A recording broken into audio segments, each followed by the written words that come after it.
What's going on, Knicks fans? We have some news to get to, but first, I want to give a shout out to today's sponsor, Aura, an all-in-one digital safety tool that'll help you stay protected online as well as your family. Get started today with a 14-day free trial that you can cancel at any time with zero charge involved. Go to aura.com/chatsports. We'll talk about them later in the show, and the link to that will be in the comments and description of today's video. But the reason for today's video, we got some news to get to. We'll break that down in a second.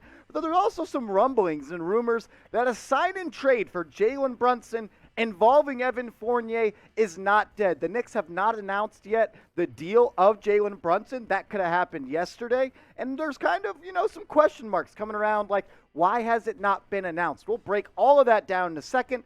But news, Jericho Sims has signed a 3-year deal worth about $6 million with the New York Knicks. He was on a 2-way deal last year, going back and forth between the G League, the Westchester Knicks, and the big leagues, the New York Knicks up in MSG. And good for Jericho. Anytime you see someone that's drafted in the second round and they work and fight their way to find a real roster to play on in the New York Knicks, gets a real guaranteed 3-year deal worth $6 million. It's a payday for Jericho Sims, and he earned it. He played really well in the limited minutes that he got this year. Yeah, the stats aren't crazy. Just 2.2 points per game, but he had 4 rebounds per night, a half a block, 72% from the field. I love the energy he plays with. He's extremely athletic. He got better every single time he stepped on the court, and I like to see players get rewarded for what they do on the court, and he got that today with a 3-year, $6 million contract. And this just came in right before we filmed. Trevor Keels, the rookie the Knicks drafted out of Duke in the second round of the 2022 NBA draft, is signing a 2-way contract with the New York Knicks. So we've got a news-filled show. I know we break down rumors, but we also break down news. So Jericho Sims, he's signing a 3-year deal to stay with the Knicks, getting out of that 2-way contract that he was on last year. And now Trevor Keels is going to be on that 2-way deal this year for the New York Knicks. I want to show some love, though, for Jericho Sims, because it's hard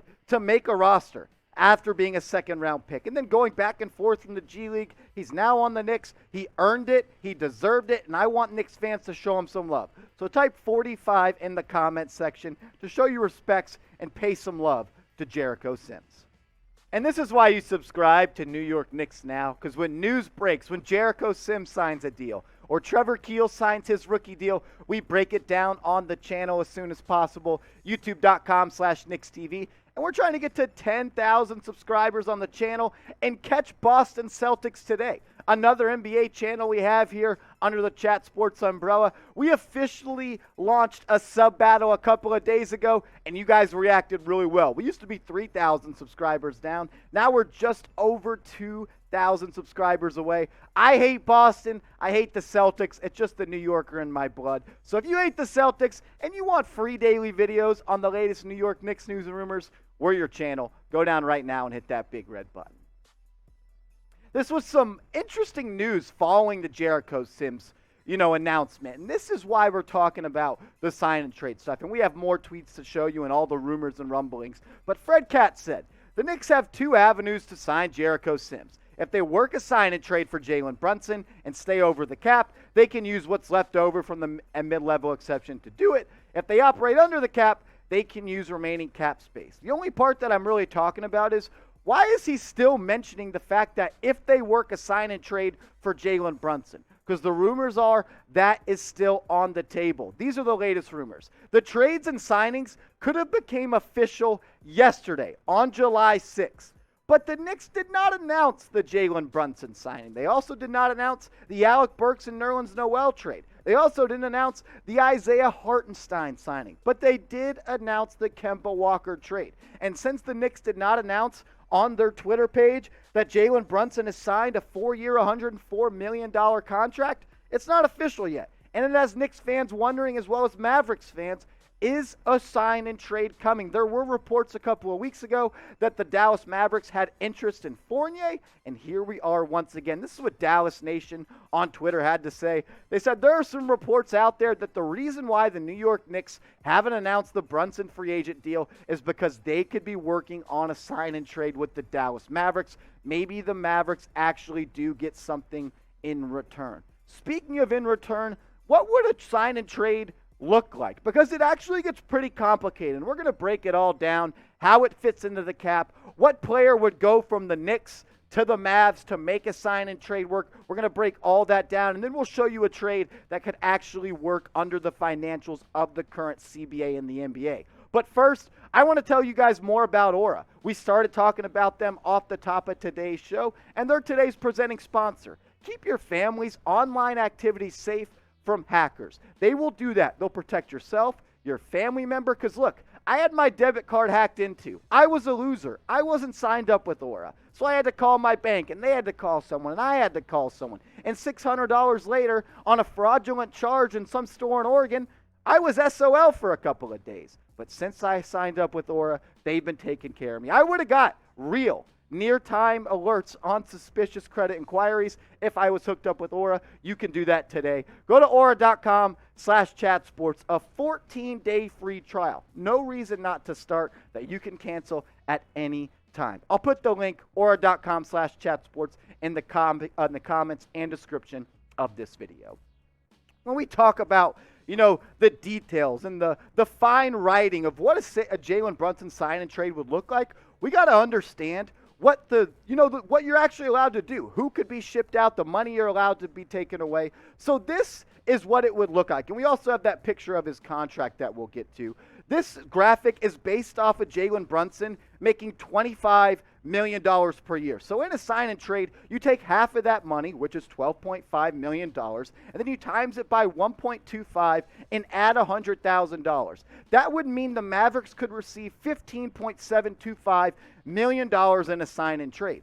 But Jalen Brunson, if you gave him the reverse, kind of like the poison pill contract, where it was a descending contract instead of increasing, because most contracts in the NBA, there's a 5% max raise every single year. But if you flipped it, where Jalen Brunson were to make $29 million in year one, $28 million in year two, and $26 the next year, and $25, if you did that with the math that it would take for a Jalen Brunson sign and trade, where you divide 29.4 divided by 2 and times that by the number and then add 100,000, there's one player on the New York Knicks that number fits their exact salary cap number, and that is Evan Fournier. And Evan Fournier trade rumors have been talked about all offseason long. Ian Begley reported that the Knicks were shopping him prior to the NBA draft, that him and Cam Reddish were a package deal to try to get off of Evan Fournier's contract. And it still sounds like it is a possibility that Fournier could be going to Dallas in a sign and trade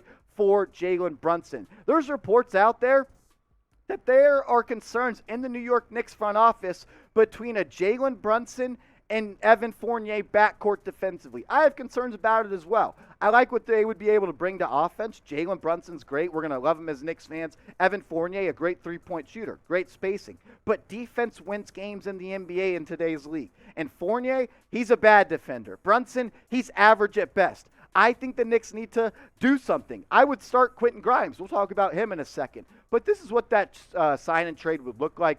Jalen Brunson, the Knicks would get him, and Evan Fournier would go to the Mavs. It's really just that simple. The Knicks, they would get off of that $18 million contract that Evan Fournier has, and they could save that for next year's free agency. They could go out and sign someone right now. There's not a lot of top dollar guys left. Or they could be a third team in a big-time deal where they take on an expiring contract as well as a future first-round pick, Sam Presti style. That would be an awesome move to see. But I'll ask you this question.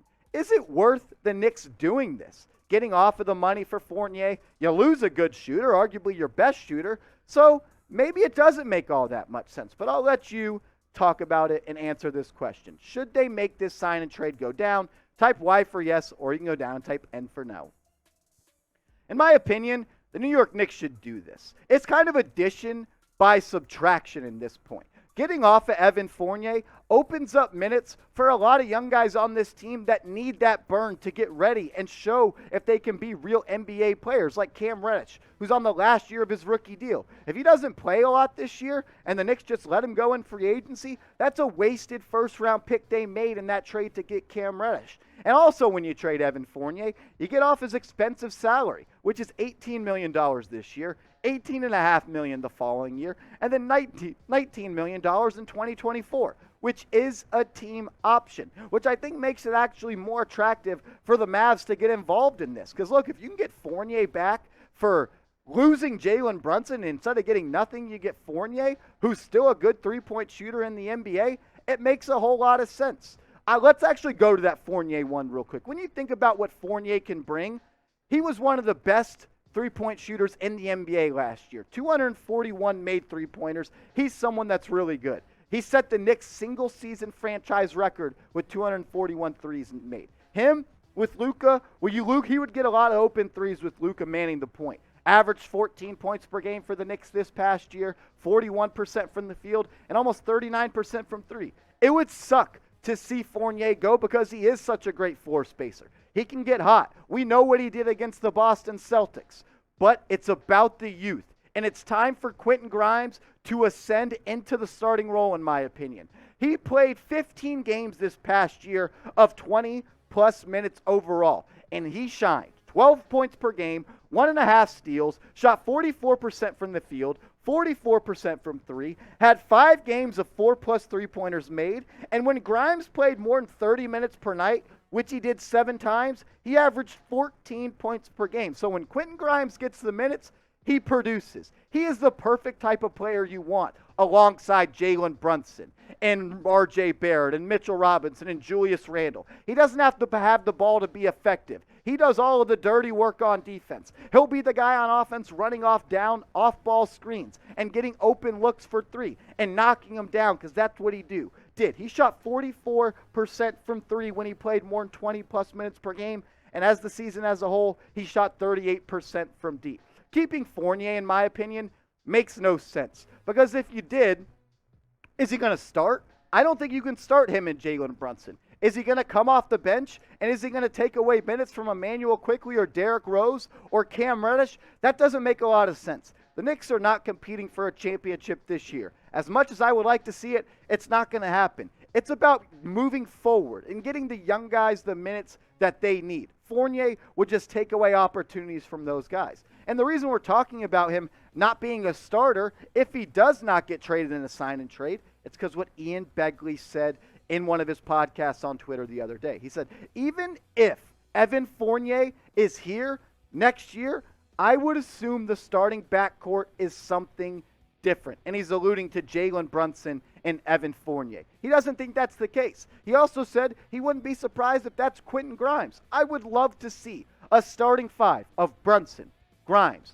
RJ, Julius, and Mitchell Robinson. That's a young group that you can build around and move forward for and continue to get better and leave the 2022 season like you have some young guys that proved it when they got those minutes that Evan Fournier would have been eaten up. But I'll ask you the question, because I gave you my spiel. I would make the sign and trade, and if that didn't happen, I would try to move off of Fournier elsewhere for all the reasons we talked about. The relief of the cap money and the minutes clear up for the young guys. But I'll ask you, what to do with Evan Fournier? Type T for trade, or you can go down, type K for keep. It's just time. Stay the course. The Knicks, they have a plan. Does Tom Thibodeau want to execute that? I'm not sure. But let the young guys play. Leon Rose has constructed this roster in a way where there are 10 guys that are less than 25 years old on this roster. Starting with Miles McBride at 21 years old, then RJ, Cam, Quentin, IQ, Jericho, Obi, Mitchell, Isaiah, Jalen Brunson, and then Julius Randle's just 27. So that's 11 guys that still haven't reached 30 years old. And with that, why would you go and add or keep on to a guy like Fournier, who would take away minutes from Quickley off the bench, or Derrick Rose off the bench, or as well as Cam Reddish, or a guy like Quentin Grimes? Where would he play? Where would he find minutes if Evan Fournier is still here? I'd hope he'd start, but I'm not sure if that's the case, because as we know, Tom Thibodeau does not love to play the young guys, but it seems like Grimes might have the trust of young Tommy Tibb. But what about this?